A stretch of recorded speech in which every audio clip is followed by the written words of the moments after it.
પણ સર ખોટું ના લગાડ, તમારો એક ક્વેશ્ચન એવો છે, પણ તમે જ્યારે આ ફિલ્ડમાં છો હા, એના વિશે તમારું શું કહેવું છે અને તમને કેવું ફીલ થાય છે?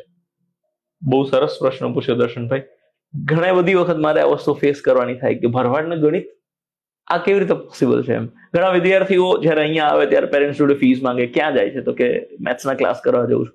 કોની પાસે? તો કે નીરજ ભરવાડ કરીને.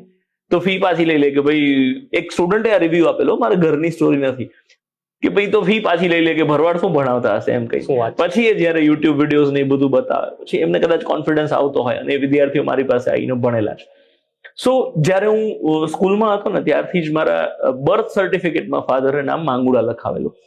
કેમ કે વી ઓલ નો, અને મારે બી એ વસ્તુનો એક્સેપ્ટ કરવું રહ્યું કે ઘરવાળ તરીકે એક્સેપ્ટન્સ બહુ ઓછું હોય. સિમ્પલ એક્ઝામ્પલ આપું, કે મકાન ભાડે રાખવાનું હોય તો એ ભરવાડ હોય તો થોડી વાર વિચાર કરે કે આ હમણાં 2 ભેંસો લાઈન બાંધશે. એટલે ફાધરે માંગુડા લખાવેલું. બટ પછી જયારે હું મેચ્યોર થયો, જયારે હું સમજણો થયો, આ ફિલ્ડમાં એન્ટર થયો અને ભણાવવાનું સ્ટાર્ટ કર્યું, ત્યારે મને પોતાને એવું લાગ્યું કે મારે આઈ એમ પ્રાઉડ ઓફ બિંગ ભરવાડ. તો મને એવું થયું મારે આ ભરવાડ વર્ડ યુઝ કરીને આની સાથે જ આગળ ચાલવું છે. તો એક એ વસ્તુ કે એના લીધે મેં મારું નામ નીરજ ભરવાડ કરીને યુઝ કર્યું. મારી સરનેમ માંગુડા છે, ડોક્યુમેન્ટમાં હજી માંગુડા ચાલે છે, બટ મેં એને પછી ભરવાડ કર્યું.